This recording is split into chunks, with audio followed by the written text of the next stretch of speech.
siang-siang karena nggak enak badan nih, aku rapid test lagi, negatif lagi. Rapid tapi Rapid, ya. makanya bagus tuh rapid test dihilangkan tuh. Hari Rabunya parah. Tanda-tanda COVID, batuk, Aduh, ngeri banget demam, sesak nafas, diare. Lah, kok ada semua di sekarang di gua nih semua nih. Ini oksigen ya, yang muka gitu. Oh, langsung muka. Iya. Udah dari situ aku tidur dan aku tidak bangun-bangun lagi.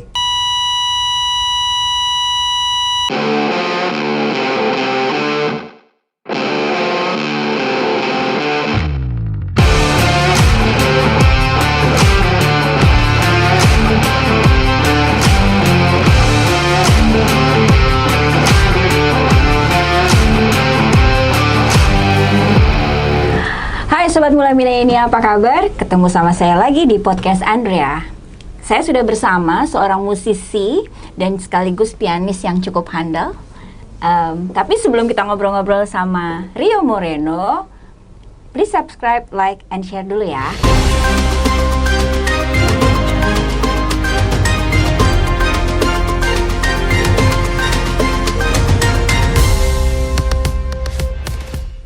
Aku kan taunya kamu ini dulu putranya salah satu dari personel legendaris kita ya, Los Morenos ya. Ya. Bapak Rudy Rusadi, Betul. is that right? Oke, good. Gimana cerita dong sedikit, masa kecil kok bisa sih jadi musisi? Apa karena dipaksa papa atau gimana? Kan ada peribahasa kan, Apa tuh? buah tidak jatuh Jauh dari dari pedagangnya. Salah. pohonnya. Dari pohonnya. Iya. Gitu. Nah, jadi ya memang turun bakatnya, bakat musik. Dan itu ketahuan ketertarikan main piano itu Oh, papa juga dulu pianis ya awalnya atau? enggak, dia vokalis. Oh, vokalis. Oke, tapi Vokalis, bisa main main gitar. piano. Main gitar dan bisa sedikit main piano. Oke. Jadi waktu itu tuh di rumah tuh ada ini kan, ada pianika gitu kan. Terus diajarin Zaman lah. dulu bang pianika tuh yang Iya, ditiup kan? ditiup. Diajarin Not gitu diajar lah ya. kan solmisasi gitu kan. Solmisasi. Nah, terus saya tuh menunjukkan minat yang besar di alat itu. Oke. Cepat sekali bisanya. Hmm. Nah, terus kebetulan waktu itu Pak D saya, yaitu kakaknya papa, ada tugas ke luar negeri, jadi atasnya militer. Waktu itu masih ada negara namanya Yugoslavia. Oh, oke, ke sana gitu. Nah itu Pak D itu punya piano. Terus kata papa saya, katanya pianonya taruh di rumah aja deh selama di luar negeri. Oh, I see. Gitu. Ini kayaknya That's a good idea ya. kayaknya anak yang kedua nih kayak minat ke piano nih. Oke. Gitu. Nah, udah gitu kan. Nah, piano ada di rumah. Terus tetangga saya itu adalah salah satu personil Los Morenos. Yang main perkusinya. Oke. Tapi udah nggak main lagi sama yang Los Morenos yang sekarang. Yang pada waktu itu. Anaknya les piano. Oke. Anaknya les piano, gurunya datang ke rumah. Jadi kan kedengaran tuh bunyi ting tong piano kan. Iya. Oh, ini namanya Iwan tuh. Ini si Iwan tuh les piano nih. Kamu kelas berapa waktu itu? Mulai seneng-seneng gitu? Kayaknya kelas 3 SD deh. Oh, oke, masih kecil banget. Oke. Enggak sih, 3 SD itu 8 tahun. Oh, oke. Oh, anak sekarang 5 tahun dah. Ya 3 tahun 4 tahun udah dikenalkan ya. Udah kelihatan bakatnya. Gitu kan. Nah, udah gitu si Iwan tuh main Pianonya piano jago. lagu anak-anak ya, kayak ting tong tong ting tong. Ya, Terus aku dengerin gitu. Terus kan ada piano di rumah. Aku ikutin di rumah, langsung bisa. Oh my god, tapi kamu belum les waktu itu. Belum. Cuma nebeng denger. Denger. Oh my god, lucu banget. Terus Langsung bisa. Ada 2 lagu dia. Gitu. Papa bingung dong. Bingung loh, kamu kok bisa main piano? Denger si Iwan. Gitu aja ngomongnya. Terus lagu kedua lagi gitu ya, itu udah ada ritmiknya gitu ya. Gitu. Nah, terus ya akhirnya papa bilang kan, dia ngerti kali ya bahwa ini harus ada pendidikan musik yang benar ya. Iya. Secara formal lah ya. Akhirnya disarankan, papa bilang kan, les piano aja ya, piano klasik gitu. Nah, aku kan masih kecil nggak ngerti ya. Apa itu klasik? Apa itu gimana, penting nggak sih belajar kayak begini? Karena waktu kecil seneng main sepeda. Iyalah, semua anak kecil Gitu. seneng. Jadi dulu tuh alasannya nggak mau les piano karena nggak mau naik sepeda. Nah, itu ayah saya itu punya cara loh dia ngerayunya. Gimana ngerayunya? Les piano aja, cuma setengah jam. Nanti habis les piano main sepeda lagi. Tuh, Canggih ya? kayak gitu tuh. Akhirnya aku les piano loh. Oh, mau? Akhirnya mau. Ya udah dia les deh, pengen tahu. Gurunya galak. Itu kamu yang datang ke tempat les piano Datang itu ke ya? Bendungan Hilir dulu. Dulu kan rumah kita kan Dulu sih masih privat-privat ya, belum ada kayak sekarang misalnya institusi khusus gitu kan. Belum ya. Jadi ini tahun berapa tuh? 79. Oke, masih lama banget. Iya. Udah gitu, ya udah. Udah gitu les piano lah. Les piano. Ya karena ada bakat ya. Jadi apa yang diajarin tuh bisa gitu. Walaupun si guru galaknya minta ampun. Cepat gitu ya. Kadang-kadang lagi les juga mau nangis, kadang-kadang karena galak itu guru. Ibu-ibu tuh galak banget tuh. Udah akhirnya les piano sampai kira-kira tahun 3 tahun kali ada. Cukup 3 lama. tahun sampai kelas kelas 4 SD sampai kelas 6. Ya segitu deh. Di 3 tahun. Nah. Terus klasik, terus ada beberapa konser diikutin. Tahun 81 saya konser pertama kali di Hotel Presiden. Oke. Sekarang Hotel Niko. Nah, itu ulang tahun sekolah musik. Begitu umur 12 tahun berhenti les karena saya mesti operasi mata sebelah kiri. Nah, kelas 2 SMP terusin lagi les sampai kelas 3 SMP. Jadi total kelas itu 4 tahun. Nah, udah dari situ SMP kelas 1 mulai tertarik sama jazz. Asik. Dah. Nah, Les lagi tuh. Les lagi. Satu SMA les lagi. Les 6 bulan. Oke. Begitu habis 6 bulan belajar sendiri. Ya udah dari situlah, pokoknya SMA mulai. SMA kelas 1 juga sempat ikut festival band, juara 1. That's good. Nah, terus kelas 2 vokal grup juara 2. Kelas 3 pindah ke Bandung sekolah karena mau belajar lah di Jakarta ngeband mulu gitu. Di Bandung les piano lagi gitu. Pokoknya jadi passionnya sebetulnya udah kelihatan besar banget. Besar banget. Aku passionku di musik besar, apalagi untuk musik jazz gitu. Oke. Nah, jadi nggak bisa tuh setahun tanpa belajar tuh nggak bisa gitu. Pasti pengen belajar lagi gitu. Apalagi yang belum gitu kan. Ya udah kuliah di Jakarta. Nah, udah kuliah mulai cari duit. Nah, melalui sebagai pianis juga. Nah, kuliah. Itu gimana? Maksudnya cari uangnya itu gimana? Main di kafe-kafe atau bikin grup band? Ceritain nggak ya? Ceritain dong.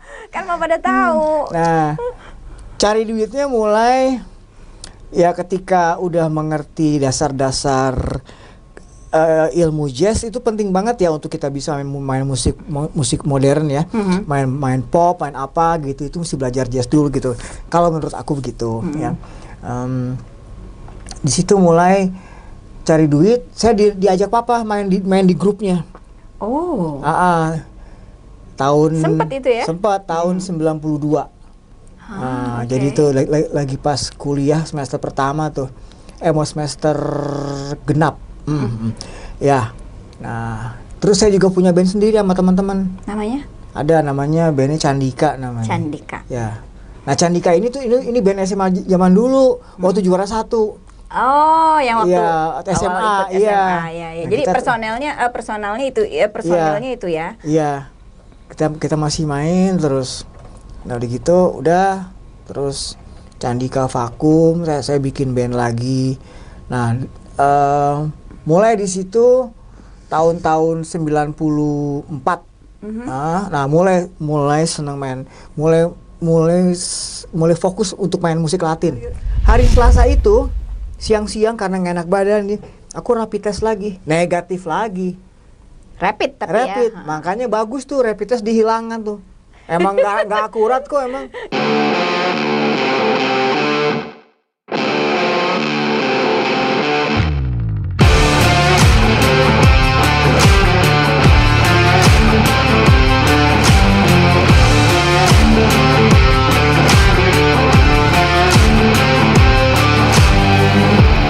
Kenanya di mana sih gitu loh bisa kena COVID? Kamu aware nggak kenanya di mana? Terus itu kapan kenanya? Mulai kamu sadar bahwa kamu kena? Kalau kena dari mana nggak tahu.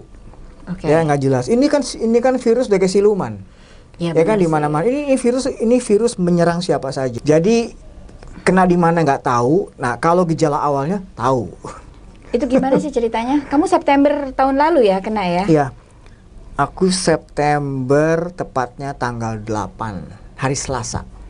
What happened? Hari Selasa itu badan nggak enak. Kayak gimana nggak enaknya? Jadi siang-siang. Ini penting nih karena sobat mula milenial ini masih banyak yang nggak percaya. Jadi siang-siang ya jam-jam segini nih badannya nggak enak nih. Badan Kayak nggak orang enak. Aku udah tahu. Oh ini bakal demam nih. Udah nggak enak nih, gitu ya. Karena kan udah pernah kena tifus, udah pernah kena demam berdarah, udah pernah, gitu. Dan sakit parah terakhir tuh demam berdarah 2008. Udah lama sekali. Jadi setelah 12 tahun kena COVID. Jadi selama 12 tahun aku tuh nggak sakit. Tengah malam mulai panas lagi. Demam. Demam lagi. Makan lagi pagi hilang. Kayak gitu. Itu Selasa ya. Rabu, Kamis, Jumat kondisi nggak berubah. Oke. Gitu mulu. Ini demam berdarah nih kayak ini. Gitu kan. Jadi panasnya up and down. Ya. Sabtu aku periksa darah. Oke. 8, 9, 10, 11, 12 September, hari Sabtu, periksa darah. Bukan swab test. Periksa darah biasa. Periksa darah karena udah pernah rapid test 2 kali. Negatif. Oke.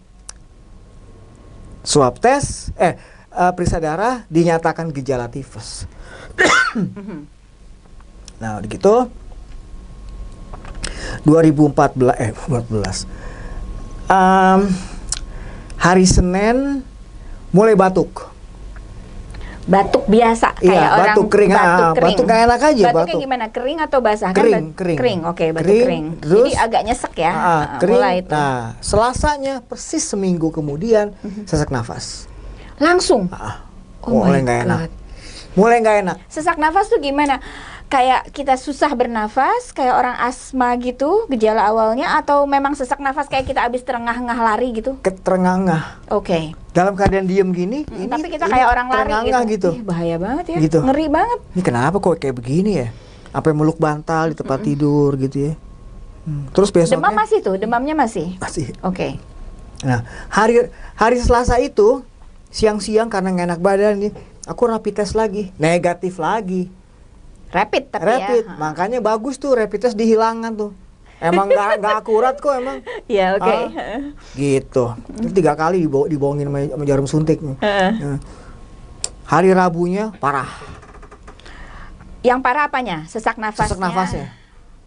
Sesak nafasnya, badan juga nggak fit banget, lemes, batuk iya. Gitu. Aku udah gini aja nih di meja makan nih. Terus nggak bisa tidur berarti posisi udah. Tapi sempat ngomong sama ibu aku sih, kalau gini sih mendingan di rumah sakit deh. Gitu ngomong gitu. Beneran kejadian. Abis maghrib udah ngaco badan, udah enek perut, udah enek.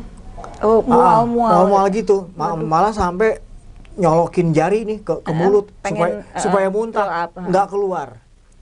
Udah segitu parahnya ya. Hari Rabu itu juga ngelihat ada bekas broadcast tentang COVID kan, tanda-tanda COVID, batuk, demam, sesak nafas, diare. Lah, kok ada semua sekarang di gua nih semua nih, gitu.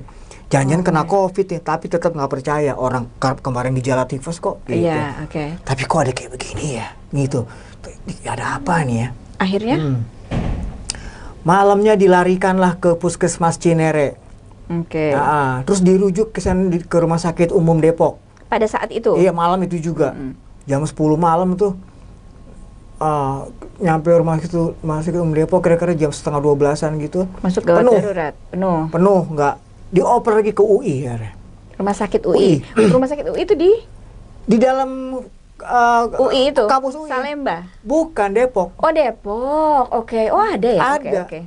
Aku juga baru tahu kalau UI itu ada rumah sakit di situ. Baru tahu malam itu. Dan itu rumah sakit COVID termasuk? COVID, dan bagus rumah sakitnya, keren. Oke. Udah pakai smart system, udah kayak hotel deh, interiornya keren. Wow. Kayak hotel pop, Nah, itu warna-warni gitu tuh. Keren ya. Terus masuk tuh ke situ? Masuk, pasang oksigen. Itu kira-kira jam 12.45 kali itu. Malam. Pasang oksigen yang paling tinggi oksigennya. Sempat bilang sama suster, wah suster ini enak oksigennya nih, enak nih. Udah mulai enak dikasih oksigen enak. Gitu. Ih, ngeri banget. Terus tidur.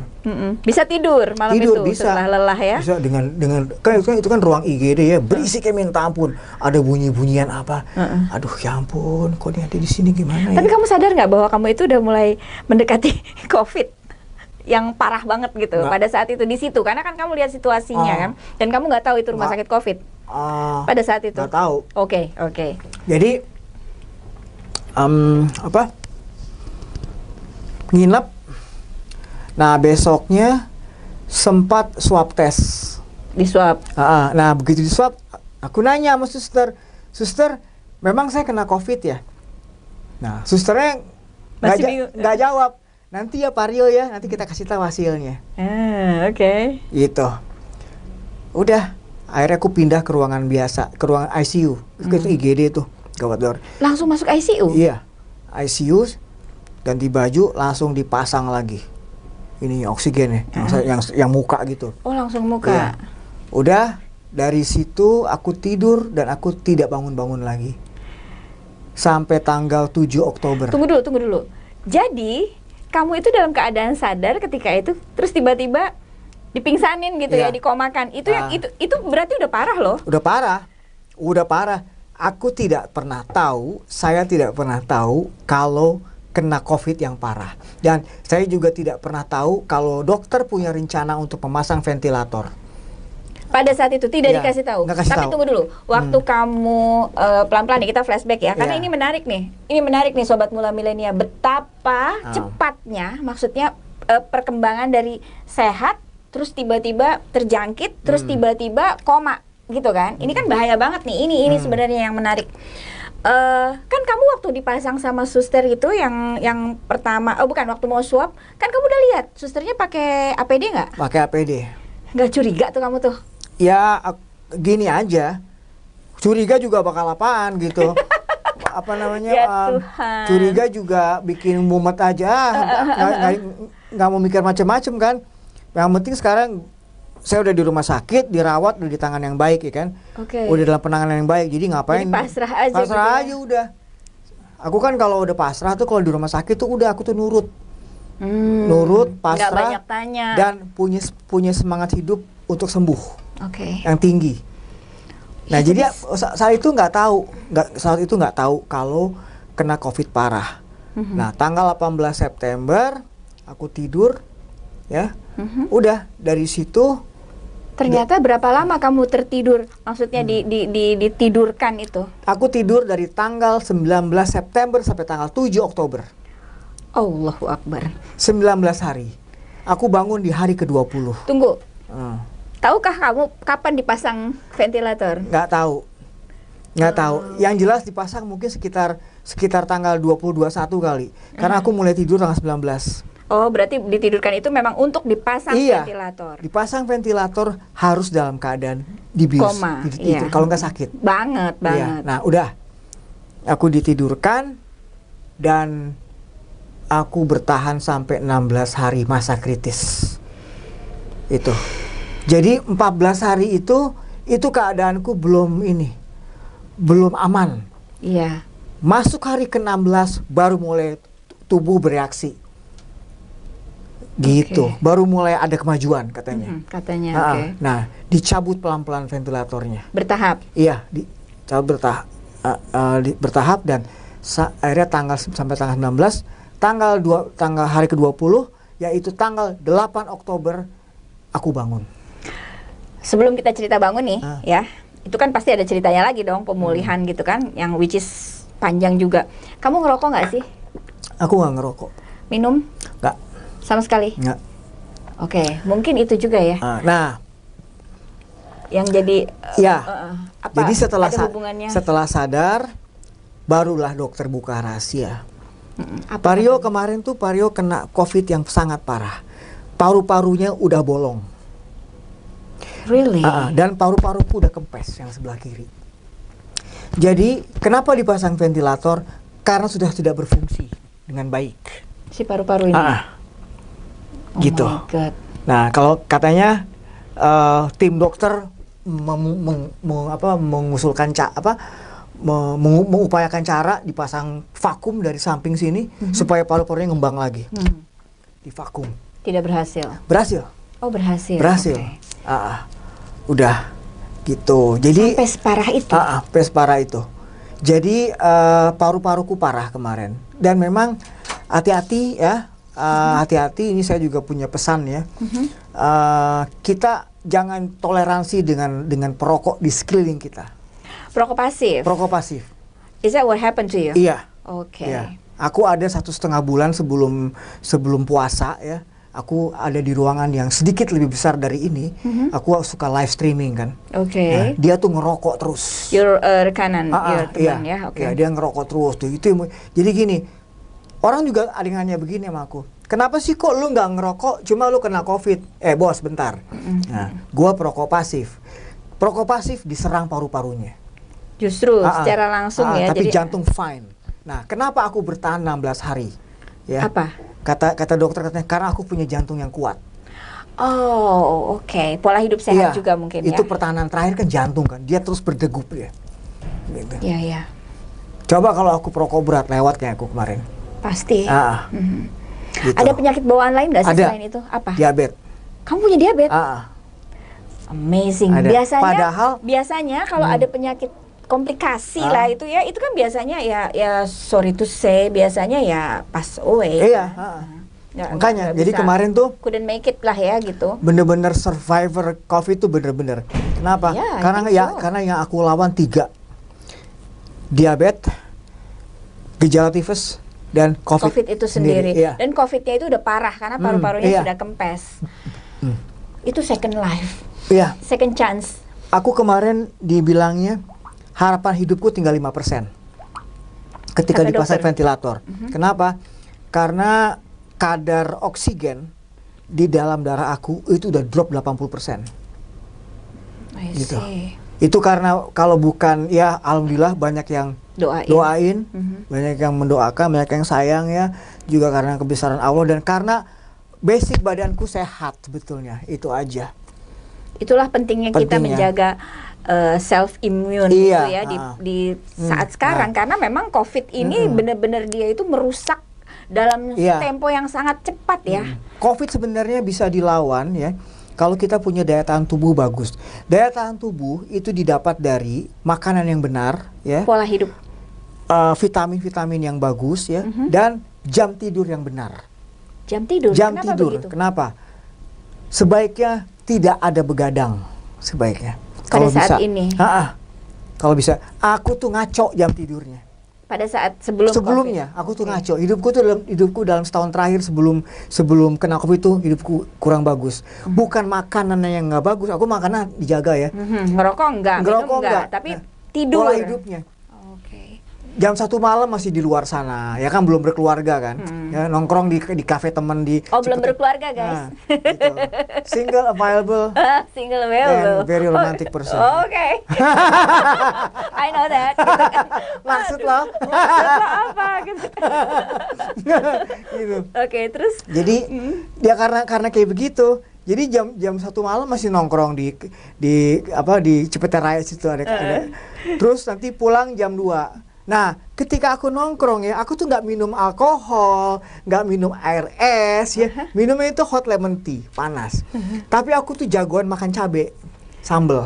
Nggak apa-apa kan vitamin C bukan? Iya, tapi kan kalau jumlahnya gila sih. Nah, aku tuh ngaco jumlahnya. Kalau makan bakso atau soto ya, kayak tadi tuh, tadi kan dikit ya. Dulu 2 sendok makan kudu sambelnya. Makan bakso itu 2 sendok makan. gitu. Pokoknya kalau makanan nggak ada pedes, cabenya nggak itu oke. itu enak gitu aja, jadi enak Ya gitu. ampun. Kayak Oke, gitu. jadi gitu ya. Nah, sekarang baru nih kita masuk ke yang situasi yang krusial sebetulnya. Sesudah bangun. Sesudah bangun tadi kan berarti setelah hampir berapa hari? 19 hari. 19 hari benar-benar koma lah, kita bilang koma. Bangun kan? Hampir 3 minggu aku tidur. Iya, itu kan ventilator itu kan sakit banget katanya kan dilubangin segala macam. Itu apa yang kamu rasakan pertama kali? Nggak sakit apa-apa. Oh, karena dibius. Iya, jadi ketika bangun aku cuma keringetan gitu ya. Itu ada bekas-bekas? Nggak ada Ya, udah berdarah rapi. nyaris hampir mau dibolongin katanya. Tapi nggak jadi. Nggak jadi karena masih bisa. Karena udah keburu bereaksi badannya. Oke, good dong. Alhamdulillah banget. Dah, udah gitu. Jadi apa yang dirasakan? Blessing banget sih kamu katanya gitu. Batuk parah.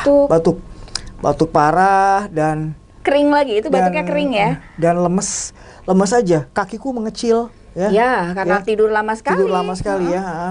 Itu terus juga tangan, kamu kurus banget loh. Ada fotonya kan? Nanti kita lihat ya guys. Foto-fotonya. Boleh nggak di-share? Ada, boleh. Iya, oke. Nanti kita lihat ya. Ngeri banget deh. Kayak. Jadi kan di tempat tidur ya, di tempat tidur 41 hari ya, plus 2 hari di ruangan rawat biasa. Jadi total 43 hari. Jadi aku tuh cuma bangun begini nih. Ketika mau makan, ini kan pakai hidrolik, nah geser dikit, set, udah. Nggak ada tenaga tuh? Nggak ada tenaga, bahkan mau gini aja nih dikit nih, udah, aduh, pusing. Goyang gitu. Emang ini masih di rumah sakit nih ya? Masih di rumah sakit. Oke. Ada sih yang namanya fisioterapi ada ya, terapi fisik ya, di mana aku harus duduk di pinggir tempat tidur, terus aku mulai gini, latihan gitu ya, gitu. Itu juga ada juga kayak kaki juga harus diginiin gitu ya, terus diputar-putar gitu. Udah deh, pokoknya dari sadar sampai pulang tuh itu di rumah sakit masih ada 3 minggu. Oke. 3 minggu itu juga, wah itu namanya tersiksa dilatih banget. Kesabaran deh. Udah deh pokoknya abis di rumah sakit gue kayak bayi deh, dosa gue hancur. Kata siapa tuh, malaikat mana yang bilang enak banget hidup lo gitu kan. Gitu. Tapi bener-bener jalannya seperti itu, dikasih sakit, dikasih sabar. Tapi setelah itu juga ada berkah lah gitu ya. Iya. Jadi bener-bener nih second chance of life tuh bener-bener kamu rasain ya. Makanya kalau orang-orang tanggal lahirnya sekali, aku 2 kali tanggal lahirnya. 4 Desember sama 8 Oktober. Pada saat kamu bangkit kembali, hari kebangkitanmu. Iya, 8 Oktober. Iya.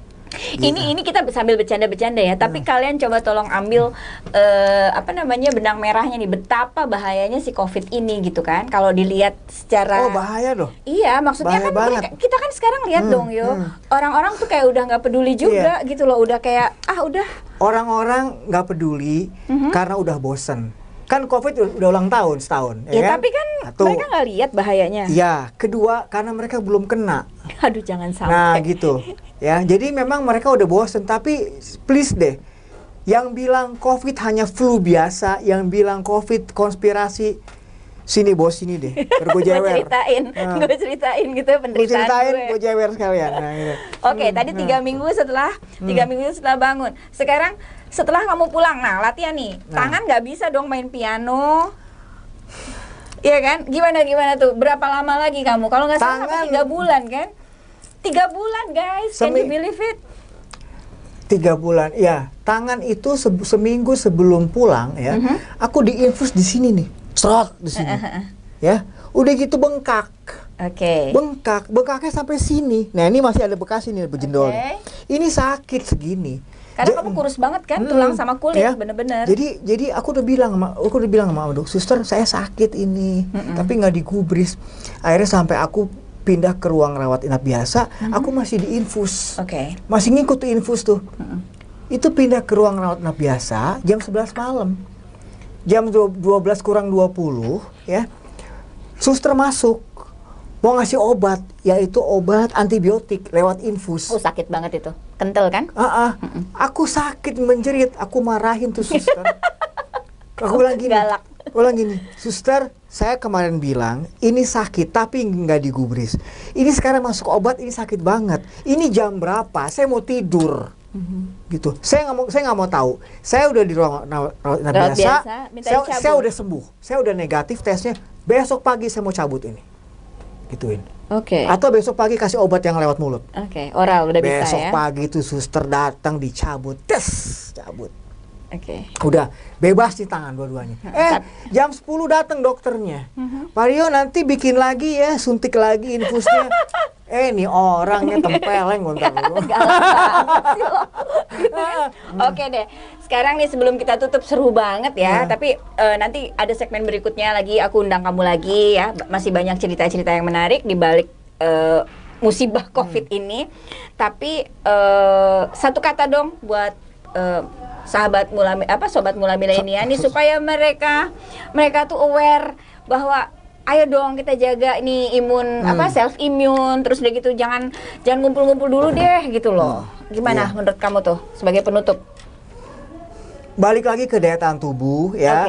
Dengan asupan makanan dan vitamin yang bagus. Sama ini tidurlah jam 10 malam paling telat. Jadi jangan begadang. Jangan begadang. Terus untuk menjaga self imun, prokes of course ya. Prokes 5M itu harus udah mutlak itu ya. Jangan kumpul-kumpul segala macam, pakai masker dan lain-lain. Tapi yang teratur tadi itu adalah asupan gizi kita. Jadi kita harus benar-benar olahraga gimana menurut kamu? Iya, berjemur. Olahraga tunggu matahari muncul. Jam 8 sampai jam 10. Jam 10 sampai 10:04. Oh, 10 sampai 10:04. Tapi kalau jam 9 matahari udah muncul, ke jalan udah berjemur. Oh gitu. Iya. Oh gitu ya. Sering kena matahari bagus, matahari siang juga nggak apa-apa. Ya udah pokoknya supaya kita lebih sehat ya. Iya. Oke, terima kasih banget yo. Sangat menginspirasi, udah gitu seru banget ya. Tapi tetap aja nih seru-seru diambil aja maksudnya benang merah yang terpenting bahwa COVID is really dangerous. Jadi kita nggak boleh main-main ya. Kita harus tetap sadar bahwa kita nggak tahu itu kapan akan berakhir. COVID so you live with it. Iya, COVID itu ada dan berbahaya. Ini korban yang selamat. Iya. Udah dicontoh. Jadi masih mau nggak ada enak-enaknya deh. Masih mau nganggap enteng, masih mau main-main silakan. Gitu. Cuma yang penting adalah penyembuhan. Iya, proses penyembuhan. Aku tuh 3 bulan ya. Pemulihan tuh. Iya bener, nggak main-main guys. Terlalu banyak waktu, terlalu banyak sakit. Ada contoh nih sebagai penutup terakhir nih. Aku ada teman seminggu sebelum aku, dia masuk rumah sakit, dia kena COVID. Kasusnya jauh lebih ringan daripada aku. Tidak ada pasang ventilator dan hanya kira-kira kurang dari sebulan. Nah, apa yang terjadi sekarang? Dia masih suka sesak nafas sampai sekarang. Kenapa? Nggak pernah olahraga. Oh, tuh guys. Jadi nggak pernah olahraga, nggak pernah. Paskanya itu harus tetap harus dijaga. Oke. Iya. Thank you banget Rio Moreno untuk kehadirannya di studio. Sampai jumpa lagi sahabat Mula Milenial pada segmen-segmen berikut dan konten-konten yang lebih menarik. Bye.